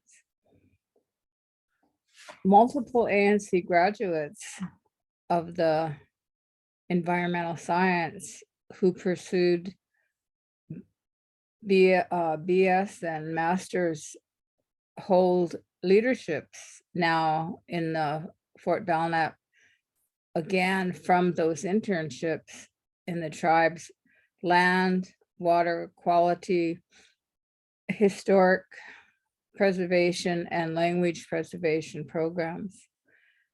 Some are also ANC faculty and director of various programs that we were funded. These leaders have influenced the management and protection of the community's water, land, and wildlife and other natural resources. I have notes here and I plan not to read them, but I think I'm just thinking of the time. At ANC, preparing our future stewards of reservation resources is more than just workforce development, which has been the buzzword over the years. Instead, it's about nation building as the college prepares future leaders with the knowledge, skills, and expertise needed to care for the reservation's natural resources, while being consistent with the life, ways, and values of the Aani and Nakota peoples. Water issues have been a major focus of the college place-based and community-based approach to water research in teaching and learning. And that's been a long time because everyone knows that we've had problems with the mines out in the south of the reservation that affected the water problems. And so our students, we had a program called Aquatic Study, and our students did a lot of research there. In the fall of 2019, water research and education were consolidated under a new project called the ANC Water Project, a new program funded by the National Science Foundation. It's a 5-year grant and it's been so successful that I'm sure that they'll continue that project.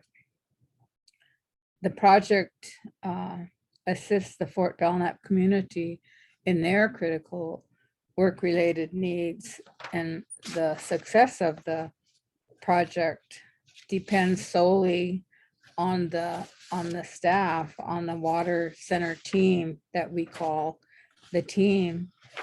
And what's really exciting is the team is all former ANC graduates, most who obtained advanced degrees. While the center focuses on local water issues, another experience student gained was a global perspective on environmental issues. Through a program, again, funded through the National Science Foundation, students and faculty have traveled to Namibia in Southwestern Africa for a 2.5-week field course, including many field research opportunities. They visited I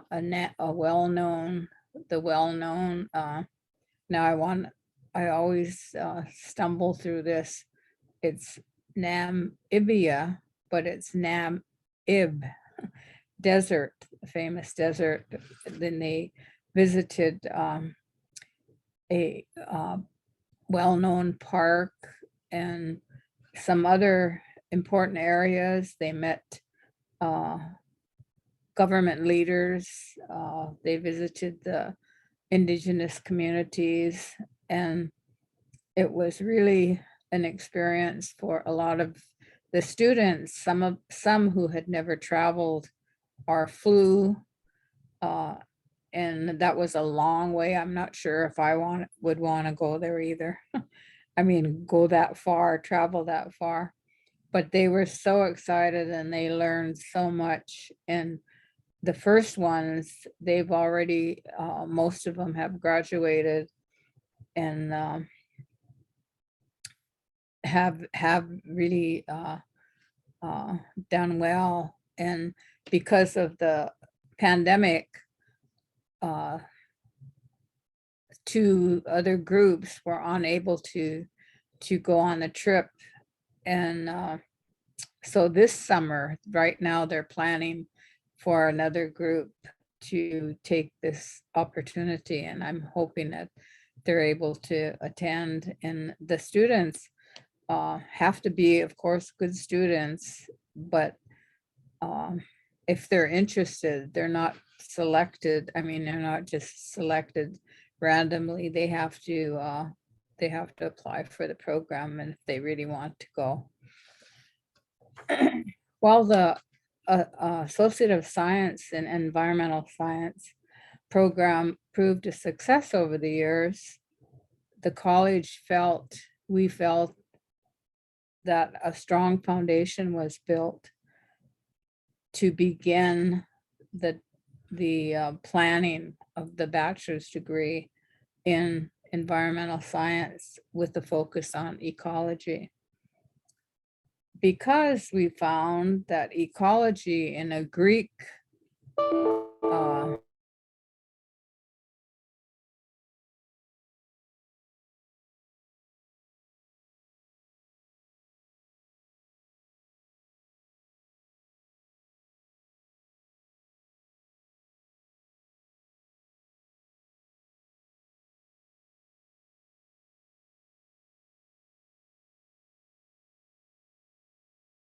We'll wait a few minutes and see if Carol pops on.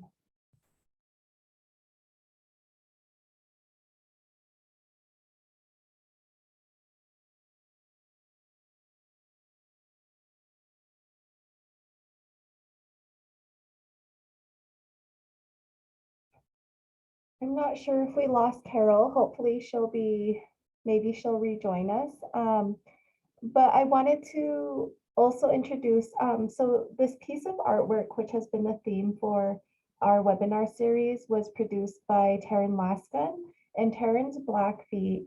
He attended college at Santa Fe College, and he wrote us a description of what this means, the colors, the symbolism. He calls it Picani modernism, and a form of continuum.